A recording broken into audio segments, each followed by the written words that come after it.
Hola, ¿qué tal? ¿Cómo están? Mi nombre es Óscar Navarro, soy estudiante del Magíster en Antropología en la Universidad Academia Humanismo Cristiano y en esta oportunidad voy a conversar un poco, a hablar sobre culturas híbridas, específicamente el capítulo 1 que se denomina de las utopías del mercado, de Néstor García Canclini, antropólogo latinoamericano.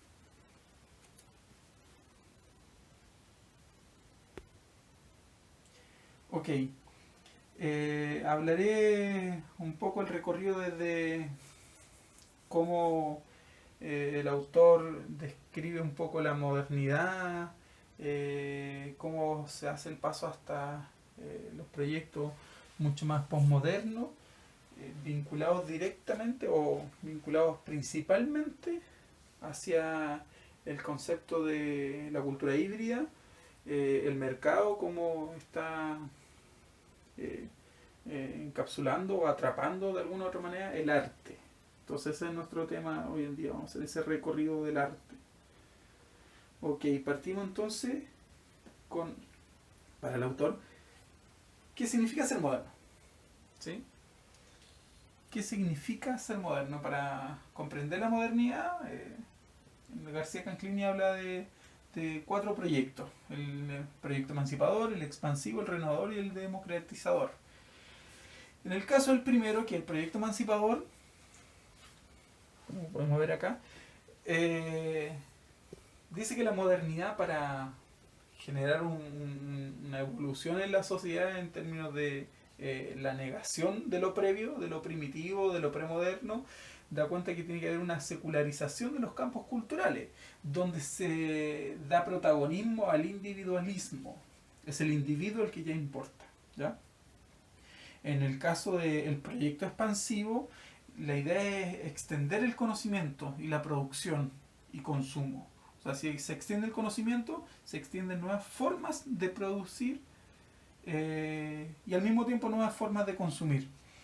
Cuando hablamos del proyecto renovador, esto pasa por la liberación de la naturaleza en la sociedad en relación a lo sagrado, a lo sacro, a todo el discurso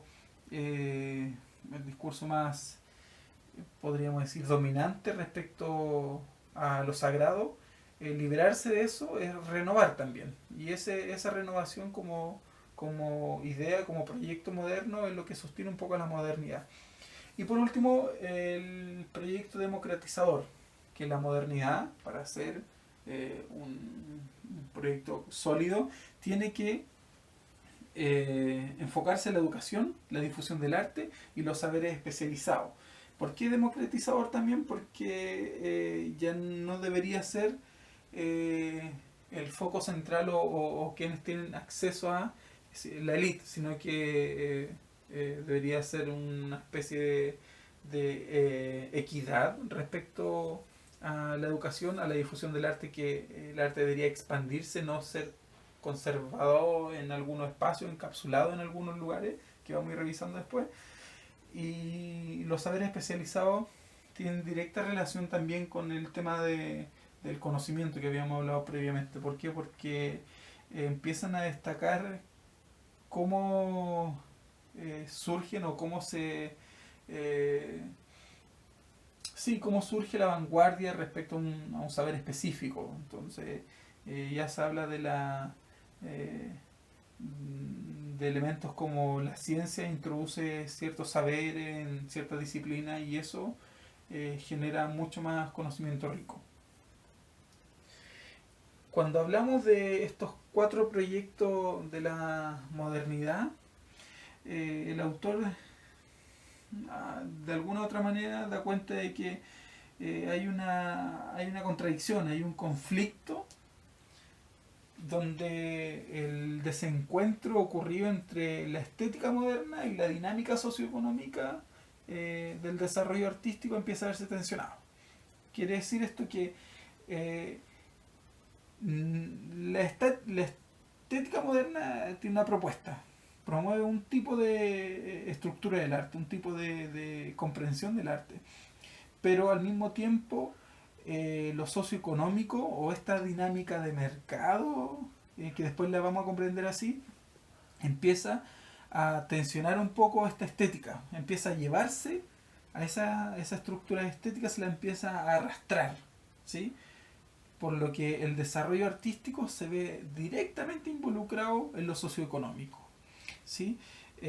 Para poder hablar de estos puntos y de qué significa la modernidad también, de alguna otra manera, desde estos proyectos, independizando un poco a la modernidad de los tiempos previos, el autor trabaja esta cuestión desde tres autores, ¿no? Tres perspectivas, tradiciones. Y estos tienen que ver con Alemania, Francia y Estados Unidos. Para eso toma Habermas de Alemania, a Bourdieu de Estados Unidos, de Francia, perdón, y Becker de Estados Unidos. En el caso de Habermas, que ahí lo tenemos, Habermas propone independizar el arte en esferas de autonomía. Y para independizar el arte tenemos que independizar la cultura de la religión y las preconcepciones metafísicas. ¿Sí? Estas preconcepciones metafísicas o religiosas son las que le daban un paraguas a la cultura, y por tanto el arte se veía subordinada a ello. Y no solo el arte, sino que también los tiempos premodernos, también todo era parte de la propuesta social. Por tanto, los conceptos de la ilustración o los principios de la ilustración los va a tomar Habermas para la emancipación o para la independización de tres esferas que llamó él esferas de autonomía. Y esas son la ciencia, la moralidad y el arte. ¿Sí? En el caso de... en cada una de ellas encontramos una continuidad, un efecto que tiene el efecto de la ciencia, el efecto de la moralidad, del arte, y al mismo tiempo ese efecto también denotamos una cierta valoración, ¿sí? Se le atribuye un valor a... Cuando hablamos de la ciencia, el efecto de la ciencia es el generar el conocimiento, ¿sí? Y la atribución valórica es la verdad. Ya no es la verdad en lo que dice la religión, sino que la verdad es lo que se puede comprobar a través de la ciencia, es mucho más empírico. La moralidad también trae como consecuencia la justicia, ¿sí? Se instala el tema de la ley, no pasa por una cuestión divina, sino por algo de lo que es justo socialmente, y trae consigo la rectitud como un valor. Y el arte, el gusto, esa sensación de quizá placentera para algunos, pero el gusto por la estética, y ese gusto, la valoración es la belleza, ¿sí? Cuando hablamos de Bourdieu, Pierre Bourdieu eh, va a tomar también ideas muy parecidas en términos de la independencia, pero va a agregar otros elementos que tienen que ver con que el arte tiene que tener una independencia en los espacios religiosos, como decía Habermas, pero al mismo tiempo político, ¿sí? Tiene que independizarse de lo político. ¿Por qué? Porque los artistas solamente producían sus obras para la iglesia, para los castillos, para la monarquía, para la aristocracia, eh, y es ahí donde el arte como propuesta, como obra, no debería estar subordinado a ello, y debería tener una independencia en estos lugares. Esa independencia es generada por la modernidad de alguna u otra manera, pero que al mismo tiempo releva o destaca la obra del autor. No porque se lo está pidiendo la iglesia, quiero que crees esto, o diseñame tal estructura, o dame tu concepción artística sobre la arquitectura en este palacio. Lo que empieza a verse mucho más destacado es la obra del autor desde, eh, desde el autor mismo. Por tanto, para conocer una obra es necesario conocer el campo de producción de ella. ¿Cuál es el contexto que se produce la obra? Empieza a surgir de alguna u otra manera una especie de competición, una competencia entre aquellos autores de diferentes obras, y se ven sí vinculados y unidos cuando tanto el poder religioso, el poder político empieza a reprimirlos o empieza a inhibir las posibilidades de las expresiones artísticas. Ahí se ven como gremio, como agrupados. Pero si no, cada uno trabaja desde su individualidad, como habíamos dicho, como parte del proyecto emancipador. ¿Sí? Bueno, tenemos también por otro lado a Becker. Becker, si bien por su parte y por la vinculación que tiene mucho más a la música, habla acerca de que la obra es como una relación que hay entre lo colectivo y lo cooperativo. ¿Por qué? Porque, como decía que estaba vinculado a la música, va a dar cuenta de que para producir, por ejemplo, una pieza musical, no es solamente uno el autor. Si bien puede aparecer uno como el creador de, o el que el protagonista, o el que hizo la puesta en escena, el intérprete, o quién sabe, pero él va a decir que para eso se necesitó muchos de manera colaborativa. ¿Sí?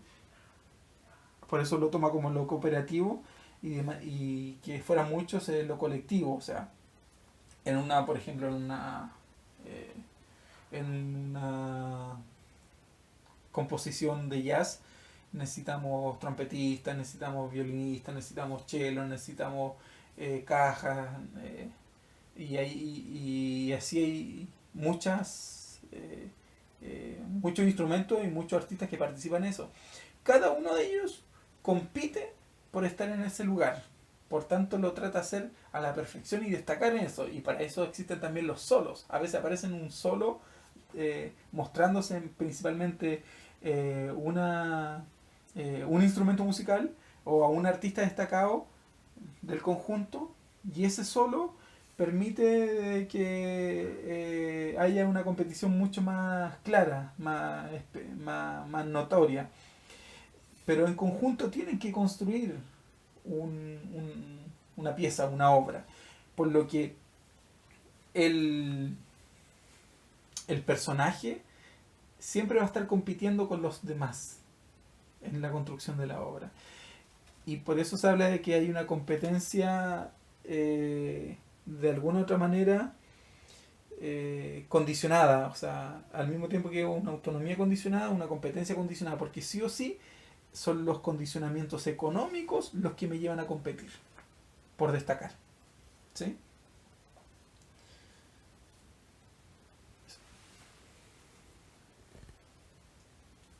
Vamos a pasar a la siguiente. Quiero pasar a la siguiente imagen. Así que voy a...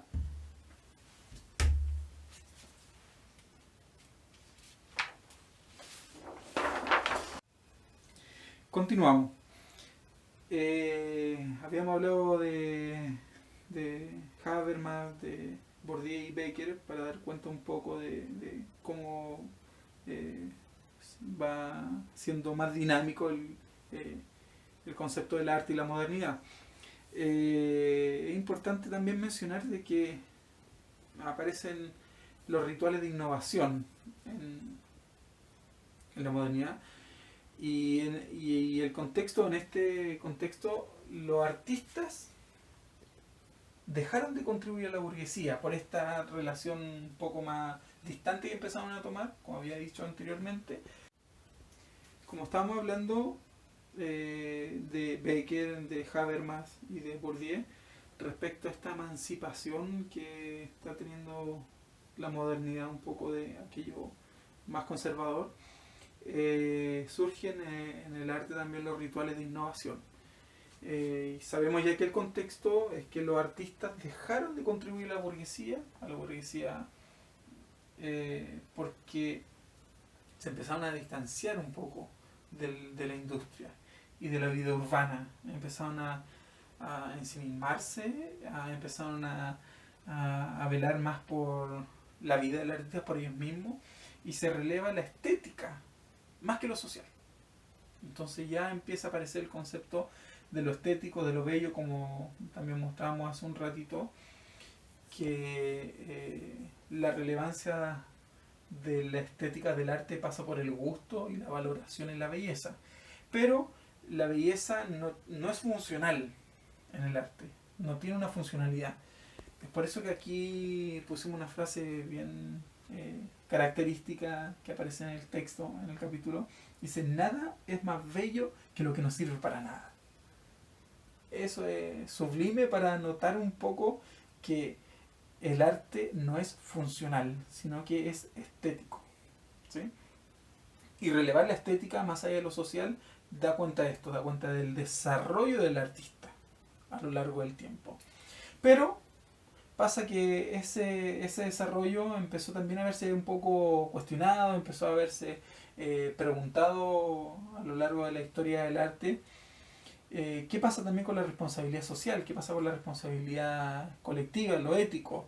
Y es ahí donde se pasa de la estética a la responsabilidad ética. Y donde el desarrollo tecnológico y la creatividad del arte deberían construir en conjunto una propuesta. ¿Sí? Es en la medida que avanza la tecnología, a través de la ciencia, a través de estos proyectos también innovadores, el arte debería volverse mucho más creativo, con una responsabilidad social, ética, por lo que los constructivistas en Rusia empiezan a tener algunas intervenciones bien claras, por lo que empiezan a generar el arte público y la reformulación del diseño de la industria. Los artistas y el arte se vuelven mucho más responsables ante la sociedad. ¿Sí? Previamente ya lo habíamos dicho que se pasa de esta estética ensimismada a la responsabilidad ética. Qué interesante cómo hace el juego de palabras también el autor en ese sentido. No debemos olvidar que producto de esta corriente más constructivista es que pasamos de la autonomía a la reinscripción del arte en la vida cotidiana, o de la vida cotidiana. Es así donde ya se asienta mucho más el arte como algo generalizado, como algo mucho más democrático para todos. ¿Sí? Pero también existe una declinación del proyecto moderno.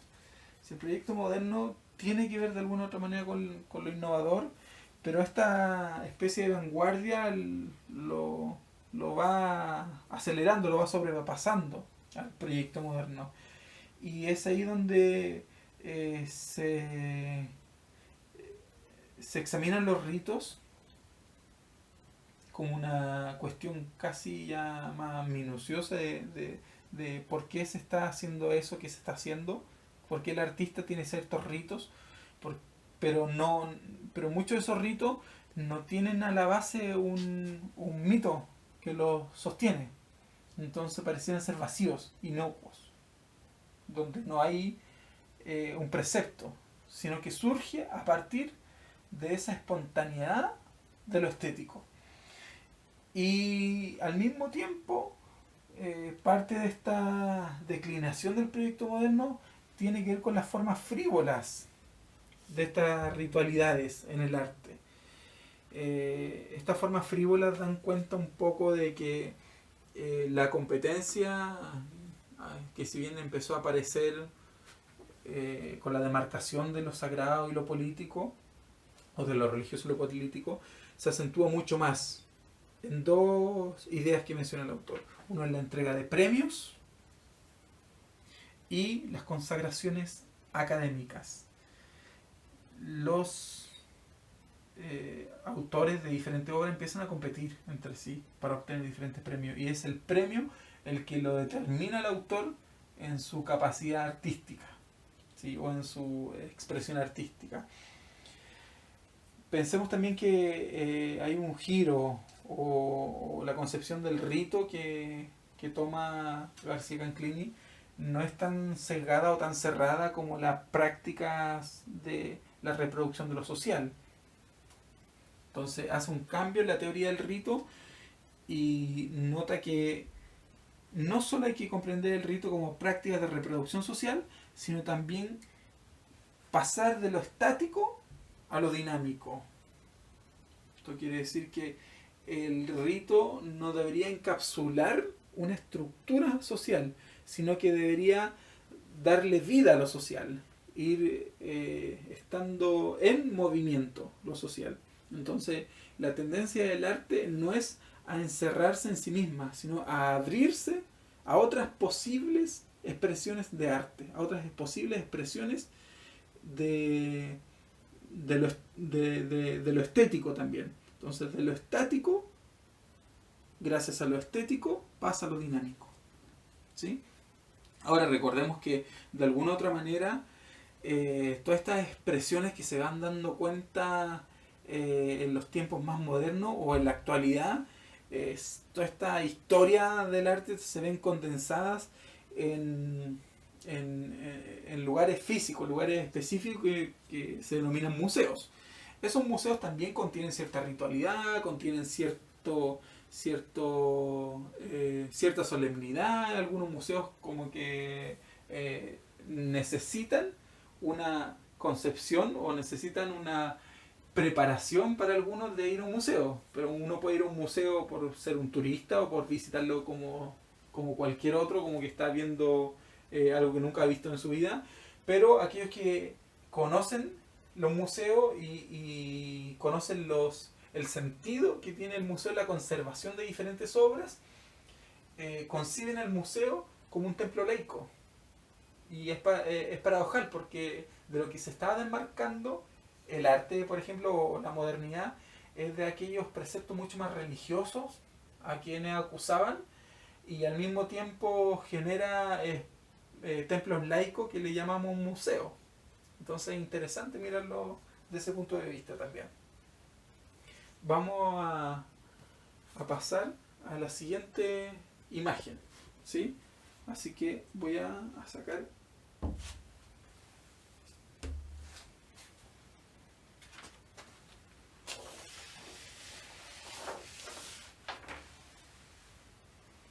Ok, haciendo este cambio en la teoría del rito que propone García Canclini, comprendiendo un poco al rito como una acción mucho más dinámica, y la pregunta estética trae el dinamismo, es que aparecen también los performances como un arte corporal, ¿sí?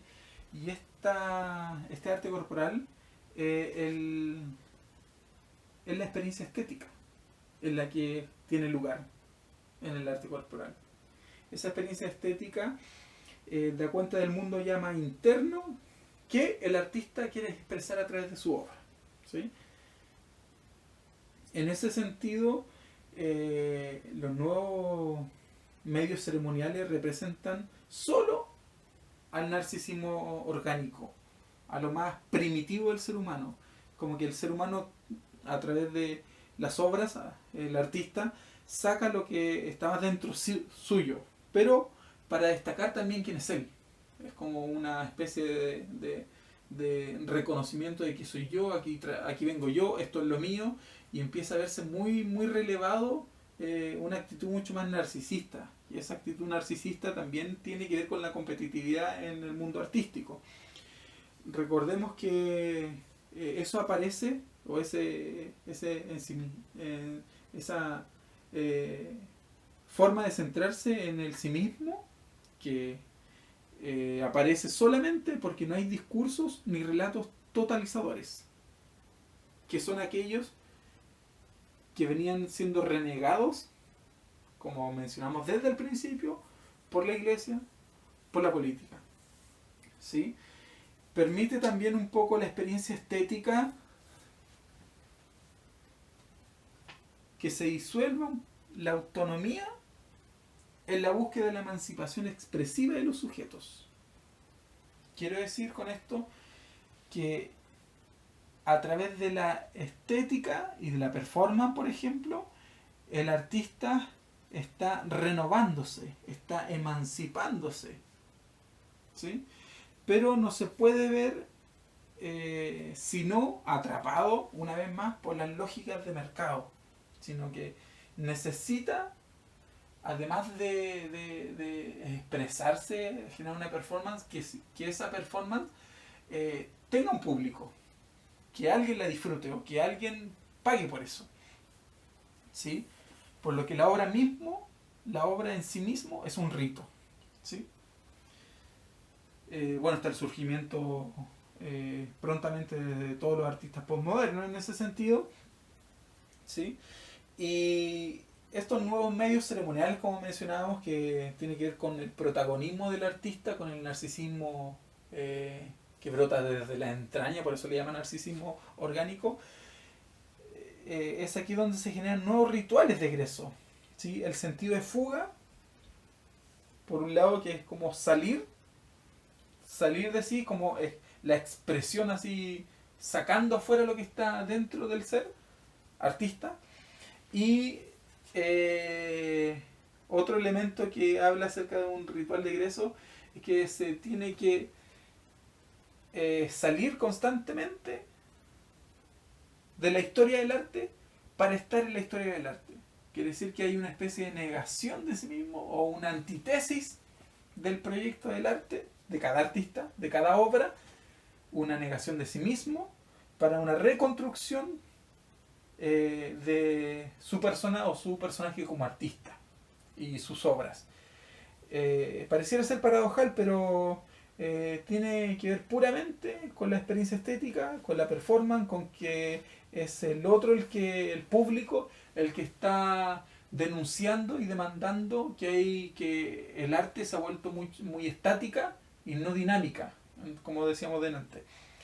Es a partir de esto que, para estar en la historia del arte, como dice acá en el texto, hay que estar constantemente saliendo de ella. Es una renovación, ¿sí? Bueno, los artistas, como vimos el tema de los artistas postmodernos, tienen un discurso bien característico. ¿Por qué? Porque toman elementos icónicos, toman elementos, unas imágenes de lo primitivo, de lo premoderno, pero de manera no convencional. Van mezclando.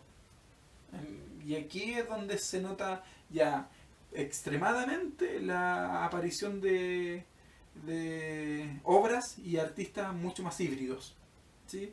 Porque si bien en la cultura moderna había una negación de lo premoderno, de lo primitivo, es como un rechazo a ello, incluso explícitamente un rechazo, por ejemplo, a la iglesia, a la política. En el caso de los artistas postmodernos empiezan a integrar elementos del pasado, incluso a las obras del año anterior, o lo que se ocurrió hace un mes atrás, y le dan un sentido distinto, empiezan a viajar por el mundo, o, diferentes tipos de obras, y en cada uno de esos viajes van generando otras performatividades, y por eso se llaman por eso son expresiones no convencionales, porque por ejemplo pueden, no sé, al cuadro de la Mona Lisa dibujarle bigotes a Mona Lisa, entonces eso ya es una expresión distinta de esa obra, ¿sí? Y eso es la resignificación o estar saliendo de la obra, saliendo constantemente de la historia del arte para estar siempre presente. ¿Por qué? Porque el mundo se vuelve mucho más rápido respecto a esto. Y es ahí donde tanto los posmodernos como los modernos empiezan a generar cuestiones paradojales que tenían que ver con el estar adentro y el estar afuera para seguir estando adentro. como le decía yo, desde mis palabras, es como estar en una constante tesis y antítesis, ¿sí? Pues suponen el dominio del código de una comunicación que tiende a cuestionarse a sí misma. Son solamente los artistas los más cualificados para cuestionarse a sí mismos respecto a las construcciones que están haciendo, ¿sí? Y eso es una constante.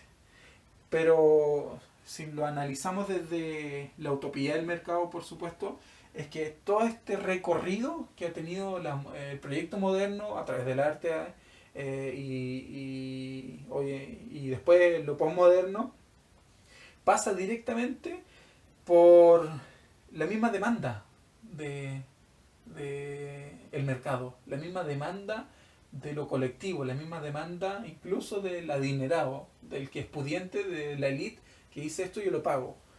Es muy interesante. ¿Por qué? Porque los fenómenos como que se van combinando, que aparecen como el arte premoderno, que era lo antiguo, lo icónico que toma el artista postmoderno, el arte ingenuo y popular, que bien interesante. En el caso, por ejemplo, de Francia, hace una propuesta en su galería de arte en el año 78 donde exponen artistas populares que no eran ni de nombres conocidos y eran obras muy extrañas, no sé, objetos que no servían para nada, tipo de muñecos, tipo de cuadro o una persona un artista que ayudó a construir tal palacio, un castillo independiente. Entonces es bien característico. ¿Por qué? Porque el arte ingenioso y popular no tiene un lenguaje convencional o estandarizado de lo que significa ser artista, ¿sí? Sino que ahí denota de que cualquiera puede ser artista en la medida en que está viviendo la experiencia estética y lo puede expresar también a través de una performatividad, ¿sí? También tenemos acá el mercado internacional del arte y las industrias culturales. Estos cuatro elementos, el arte premoderno, el arte popular, el mercado del arte, cómo se comercializa el arte y las industrias culturales, empiezan a intencionar, ya pero de lleno, lo híbrido.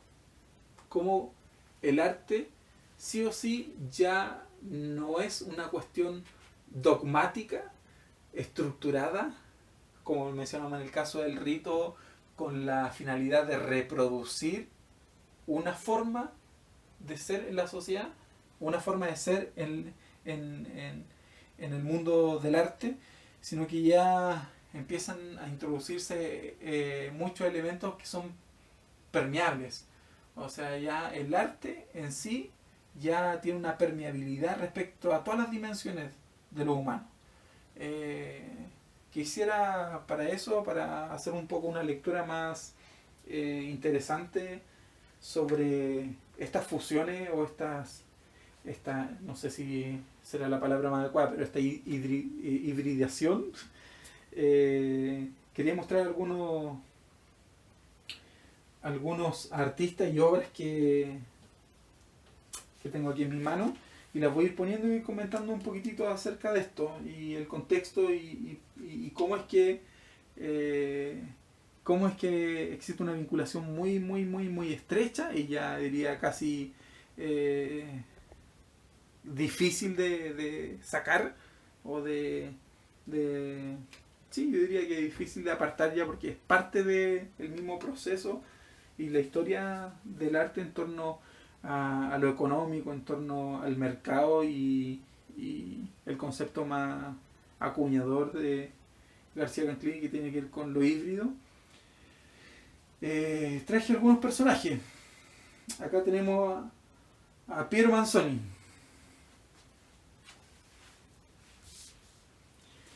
Piero Manzoni murió bastante joven.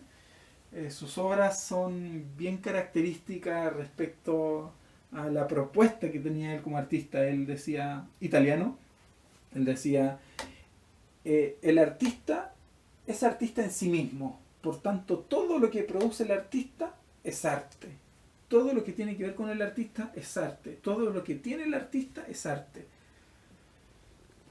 Llegó a firmar una zapatilla que tenía y la vendió muy cara, porque como era una zapatilla de él, firmada por él, entonces era una obra de arte. Entonces, para algunos encontraban eso muy extraño, pero el mercado paga eso, y pagaba eso.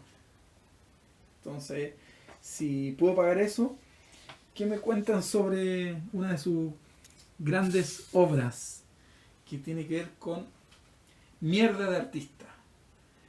Encapsuló en unas cajitas, decenas de cajas. El artista dice que es caca de él, mierda de él, y esa entró a la subasta, a la venta, ¿sí? Cuando la vendió al valor según el gramo del oro. Es decir, si el oro estaba, no sé, un gramo a $1, por ejemplo, estoy dando solamente un ejemplo, de lo que pesaba la caja, si pesaba 300 gramos, 30 gramos, lo que pesara la caja, era considerado el mismo valor lo que pesa el oro. Y así lo vendió. Uno de los datos curiosos, que es un par de años, o me parece el año pasado anterior, su lata de excremento, número 66, recuerdo, 60 y algo, la vendieron en aproximadamente 220 millones de pesos. Eso es para nosotros es una locura. O sea, quien compra una obra así es alguien que tiene un poder adquisitivo y que ha industrializado el arte, pero con una intención de conservar algo que, como decíamos al principio, no sirve para nada. ¿Sí?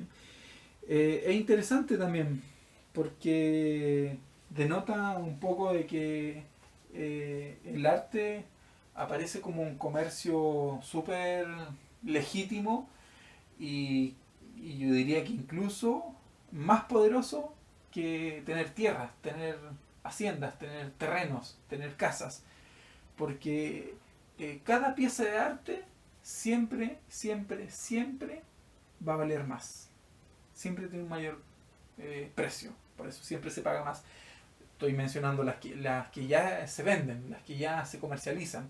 Recordemos que una de las cosas que tienen que ver con la crisis también de los museos es que no pueden tener las obras de mucho valor.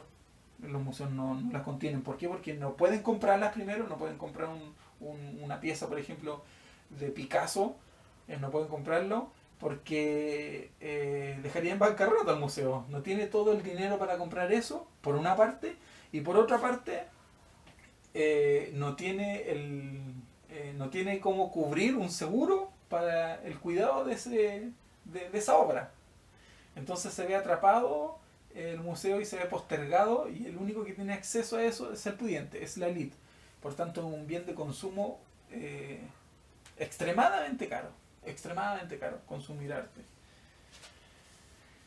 Por otro lado, tenemos uno de los grandes que menciona también García Canclini en el texto. Es nuestro querido John Cage. Y aquí me parece, vamos a hablar un poquito, vamos a mostrar lo más curioso que a mí me parece de John Cage, es esta partitura que escribió. Se llama 4 minutos 33 segundos. Se llama esta composición. Y como verán ustedes ahí, no tiene nada. Sí, John Cage en esta oportunidad su composición era una expresión estética, performativa, donde se sienta, se acerca al piano, pone la partitura en el lugar, empieza a elongar los dedos, todo el ritual que conlleva al autor, y pone las manos dispuestas para tocar el piano y no toca nada durante 4 minutos 33 segundos. Termina el tiempo, se para y el público le aplaude. es pareciera ser cómico, pero esa experiencia también tiene un costo, también es pagada. Y también John Cage puede vender eso. Y puede dar ese concierto que no toca nada. ¿Sí? Pero a mi juicio, y esto es una interpretación mía puramente, puede que me esté equivocando, pero estoy viendo cuál es el sentido híbrido también de esto. Y es que está haciendo una expresión artística que tiene que ver con la música, pero a través de la mímica. Entonces estaba ocupando dos recursos, la mímica y la música combinadas, dan cuenta la obra del autor como mencionamos acá, 4 minutos 33 segundos. ¿Sí? Bueno, tenemos también a Marcel Duchamp. Lo vamos a poner por aquí abajo. Francés. Comentan dentro de lo real y mítico a veces que aparece que Duchamp estuvo como jurado de un concurso de obras, ¿sí? Y él participó como anónimo con un urinario. Como era jurado, comentan de que trató de alguna otra manera convencerlo al resto y, y hacer ganar su obra, donde los demás no sabían quién era el autor de la obra. Entonces, sí se preguntaban, pero ¿por qué tiene que ganar este urinario? Como una expresión artística. Logra ganar el urinario y después descubren al final de que Duchamp era el creador de esa obra. Eh, Comentan de que fue un desastre la situación, pero su obra permanece y todavía existe el urinario de Duchamp. Y eso es lo interesante, que tiene un costo verla también y tiene un valor incluso anecdótico, un valor, podríamos decir, de una situación fraudulenta, una timación que al mismo tiempo pasa a ser un recurso artístico. Entonces le da otro valor más a esa pieza, a esa obra. ¿Sí? Ok, ¿cómo no mencionar al grande, al creador del pop art? Tenemos a Andy Warhol. ¿Sí? Andy Warhol, acá tenemos a una de sus obras con Marilyn. Andy Warhol explícitamente él lo dijo. Uno de sus sueños fue, o es, en ese contexto cuando él lo comenta, dice, yo quiero ser artista y millonario.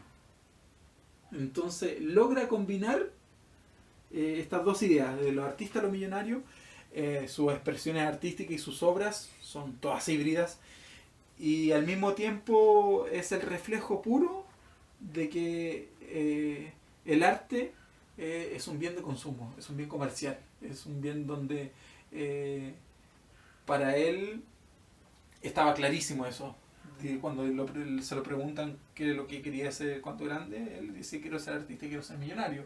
Entonces era algo que para él le jugó muy bien a la vida a su favor y logra a través de diferentes obras instalar un estilo, un tipo de arte que tenía que ver con el pop art. En este caso tenemos a Marilyn, pero también aparecen otros personajes artistas, principalmente de la música, que también él lo retrata en este tipo de estructura estética. Y me parece interesante poder abordarlo también. Luego tenemos a un alemán. Yo diría que este alemán aparece como uno de los personajes más relevantes en la conservación de la música clásica y en la producción de nueva música clásica, que es la música moderna o música contemporánea, y empieza a generar estructuras musicales súper paradojales y súper performativas también en su expresiones artísticas. Voy a poner acá Memento, que es una obra del artista. ¿Reconocen algunos?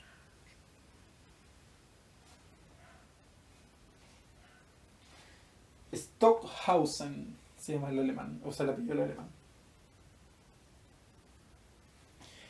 Stockhausen, si pueden mirar ahí un poco la partitura, tiene harta desestructuración respecto a lo clásico, respecto a qué es lo que significa escribir una partitura. Él mezcla un poco la música, la lleva a un punto tan, para el artista, sublime, pero muchas de sus expresiones y muchas de sus obras tienen una finalidad publicitaria, ¿sí? Por eso es que genera performatividades muy interesantes, como por ejemplo lo hace en una obra donde compone una pieza musical donde cuatro violinistas, me parece uno de ellos es Tocachelo, están en un helicóptero cada uno, en el aire volando, tocando el violín la pieza que él compuso. Entonces cada uno le da una partitura y tienen que tocar.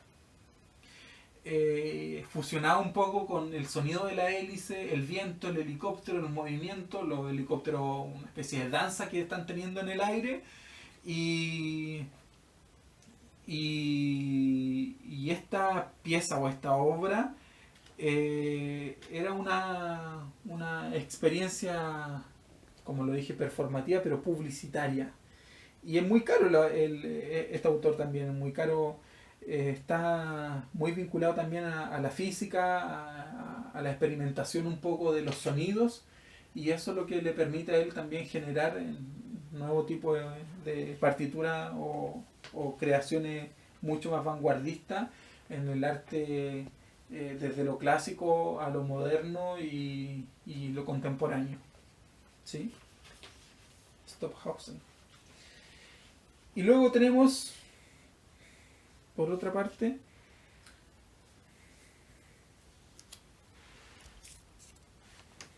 no sé si lo reconocen, Damien Hirst.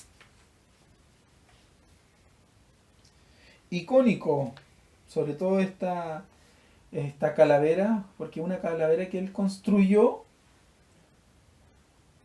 solo con diamantes. Entonces, es una pieza, una reliquia, por el valor que tienen los diamantes al mismo tiempo, pero porque él lo dice explícitamente. El arte seguirá existiendo en la medida que existan los ricos, en la medida en que hay alguien que lo compre. Entonces, si bien habíamos hablado un poco de uno de los que introduce comercialmente el arte, así masificándolo, que es el creador del pop art, Andy Warhol. En el caso de Hirst, él está casi caricaturizando un poco, mofándose en algún aspecto y al mismo tiempo reconociendo de que el arte es un bien de consumo. Y lo muestra a partir de una calavera con diamantes. ¿Sí? Bueno, y para finalizar un poco, traje acá la portada del disco de los Beatles denominado Sargento Pepper. Para mí, en relación al texto, en relación a lo que pude conocer sobre la cultura híbrida, en relación a sobre este capítulo de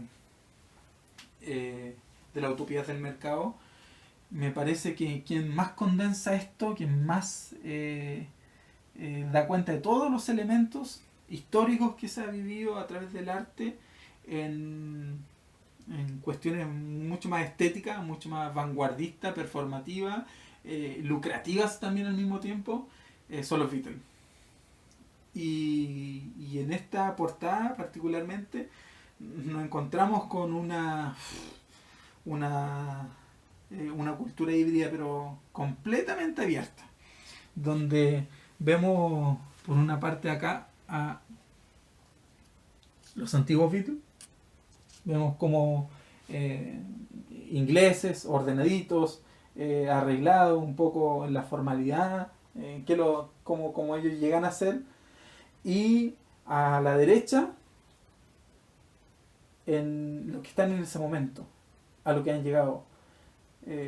Sargento Picante, Sargento Pimienta, Sargento Pepper, es bien característico porque ya hay una combinación entre colores, formas, entre entre la estética, entre la expresión mucho más, incluso en algunos aspectos desde lo libidinal en cómo expresar cierta percepción que deberían tener los demás en el consumo de su arte, de su música. Y hay hartos elementos que nos parecen interesantes. Aparece también Marx en, por acá, si podemos acercar un poquito la cámara ahí. Aparece Marx. Aparece por este lado, me parece que el boxeador Mohamed Ali, el boxeador. Tenemos qué interesante. Acá tenemos a Carl Jung. Carl Jung. Y bueno, hay muchos otros personajes que dan cuenta de que toda esta comunidad, desde la ciencia, desde el deporte, eh, desde el comunismo, desde diferentes expresiones, ellos condensan todo ello o lo llevan a su producción. ¿Sí? Bueno, también en este disco es interesante porque hay una tumba acá. Algunos de las teorías conspiracionales dicen que es la tumba de Paul McCartney, y que a partir de eso como que los Beatles tratan de entregar un mensaje subliminal. Yo creo que es una apuesta estética. No soy de la teoría conspiracional, sí. Eh, Eso quería mostrarles, eso quería contarles, que espero que haya sido eh, una exposición quizá un poquito ameno, con los recursos que teníamos, y agradecer esta instancia y espero que hayan eh, que haya yo por lo menos expresado un poco eh, que,